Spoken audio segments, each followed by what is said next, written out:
Perkenalkan, saya Daun Desa Rahma, NRP 5025 2011049 dari kelompok 8. Di sini saya akan mewawancarai ayah saya.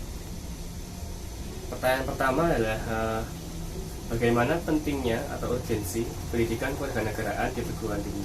Jadi pentingnya pendidikan kewarganegaraan bagi mahasiswa. Saya kira sangat penting karena supaya mahasiswa terutama generasi muda lebih menyadari tentang hak dan kewajibannya sebagai warga negara.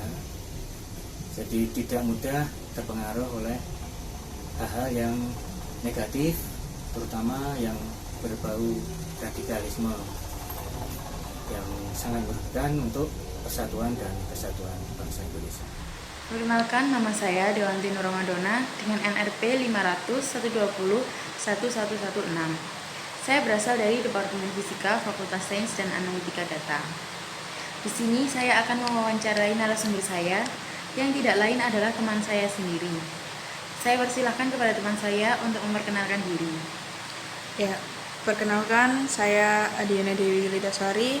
Saya mahasiswa PENS angkatan 2020. Untuk pertanyaan pertama, bagaimana urgensi pendidikan kewarganegaraan di perguruan tinggi menurut pandangan Mbak Adiana?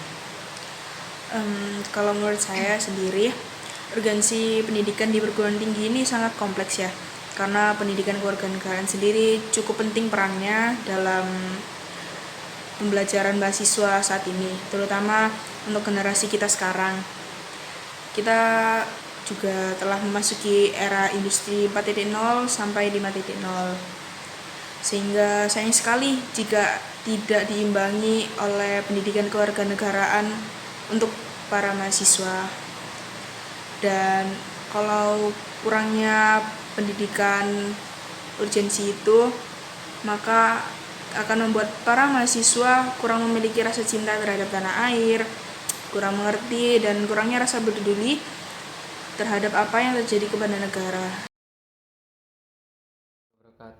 Perkenalkan, nama saya Arya Raka Septiadi.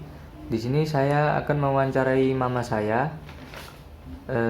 Wawancara tersebut meliputi urgensi pendidikan kewarganegaraan di perguruan tinggi. Tantangan pengembangan pendidikan kewarganegaraan di perguruan tinggi itu apa menurut mama, dan bisa mama sampaikan menurut era global revolusi industri 4.0? Silakan jawab.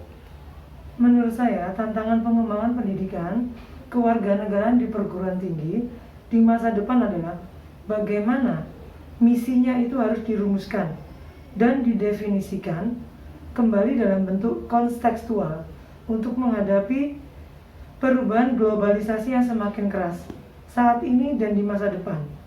Universitas harus dikontekstualisasikan, direvitalisasikan, sehingga aktualisasinya melalui Tridharma Universitas benar-benar memiliki kemampuan untuk menjawab tantangan perubahan global. Di zaman yang serba digital ini, akan lebih mudah mengajarkan ilmu dan materi pendidikan kewarganegaraan dengan sarana internet. Sekarang serba online dan serba bisa. Contoh, dulu membeli tiket kereta api dan pesawat terbang, kita harus antri atau yang istilahnya dengan on the spot. Sekarang sudah praktis, hanya memakai media gadget, melalui aplikasi belibeli.com bisa langsung order, nggak pakai ribet. Semua serba digital, maju dan serba online serta update, dan mengikuti kebutuhan masyarakat milenial. Assalamualaikum warahmatullahi wabarakatuh. Kenalkan, nama saya Muhammad Alif Bugowi, NRP 5025-20123. Di sini saya akan mewawancara salah satu saudara saya yang bernama Muhammad Adam Majid dengan status mahasiswa. Pertanyaan kedua, menurut Anda, tantangan pengembangan pendidikan kewarganegaraan di perguruan tinggi dan sampaikan dalam konteks kekinian di era global atau revolusi industri 4.0. Era revolusi industri 4.0 identik dengan big data, internet of things, 3D printing, teknologi AI yang ditandai dengan banyak aplikasi yang memberikan kita kemudahan, diantaranya Grab, Gojek, Bukalapak, Traveloka, sajadah, dan masih banyak lagi inovasi-inovasi yang membuat ruang gerak manusia makin sedikit. Tapi kita sering sekali mager dikarenakan kita disuguhkan dengan segala kemudahan yang serba instan. Setiap individu akan menjadi lebih individual dan kepekaan sosial akan semakin berkurang. Karena banyaknya berita hoax yang berkembang di era disrupsi data, dan ini menjadi pertimbangan penting untuk perlunya penguatan dan peranan pembelajaran pendidikan warganegaraan agar setiap individu tidak hanya cerdas, namun mempunyai karakter dan sosial outlook yang baik. Untuk pertanyaan terakhir, menurut Bapak strategi apa untuk mengembangkan pendidikan kewarganegaraan di perguruan tinggi?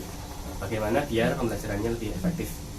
Yang perlu ditekankan adalah dimulai dari keluarga, pendidikan budi pekerti, sopan santun, unggah-ungguh, istilahnya kalau orang Jawa, toto kromo, kemudian mulai dari TK, SD, SMP, SMA, dan untuk yang perguruan tinggi ya dari mulai semester 1, semester 2 itu mulai dimantapkan lagi biar lebih memahami tentang hak dan kewajiban sebagai warga negara Indonesia sehingga bisa memberikan kontribusi kepada negara lewat bidang pendidikan masing-masing.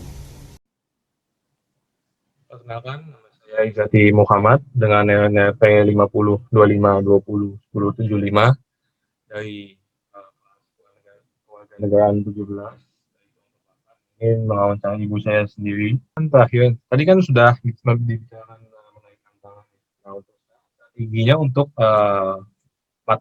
pembelajaran kewarganegaraan itu biar lebih efektif, mungkin biar lebih diserap oleh para mahasiswa ini. Ya, baik. Di awal juga tadi telah disampaikan tentunya begitu mendengar kewarganegaraan dulu PPKN mungkin namanya ya waktu zaman sekolah ya. Zaman saya dulu namanya PMP, kemudian ada PPKN, nah sekarang kewarganegaraan ya tadi merasa bosan karena balik lagi. Yang dipelajari juga mungkin merasa anak-anak ini ataupun generasi muda boring gitu ya. Nah jadi untuk menghilangkan persepsi tadi, menghilangkan kejenuhan tadi yang sebetulnya memang pendidikan kewarganegaraan ini amat sangat luas, tidak hanya berkutat pada masalah negara, bangsa, warga, masyarakat, sangat luas materi-materinya dan sangat dinamis tentunya. Pendidikan kewarganegaraan pada zaman saya dulu PMP tentunya juga akan berkembang di era sekarang di kewarganegaraan. Kenapa? Mengikuti dengan perubahan perkembangan dari teknologi informasi, kemudian kebutuhan masyarakat dan kebutuhan negara itu sendiri. Untuk itu, agar mahasiswa dalam hal ini tidak merasa jenuh dengan mendapatkan pendidikan kewarganegaraan, tentu diperlukan pengembangan yang strategis, yang tepat bagi mahasiswa. Salah satu diantaranya membuat satu metode baru, jadi tidak melulu diberikan teori-teori kenegaraan, teori-teori tentang bagaimana bela negara, yang walaupun tujuan utamanya adalah untuk ada bela negara yang nasionalisme tadi, tapi tidak melulu itu, bisa dikembangkan dengan menggugah partisipasi langsung, artinya partisipasi langsung dari mahasiswa. Jadi ketika masuk ke jenjang pendidikan tinggi dan mendapatkan status mahasiswa, terlebih mahasiswa juga anak-anak ataupun generasi muda yang sudah mendapatkan status mahasiswa kan pemikirannya jauh lebih komprehensif, lebih luas dari dia zaman SD, SMP, SMA seperti itu. Jadi kita berikan kebebasan kepada mahasiswa untuk menggali sendiri potensi-potensi negaranya, kemudian dikembangkan dengan teori-teori yang ada, ya, kemudian dipandu oleh dosen yang bersangkutan untuk mendapatkan satu karakter tadi.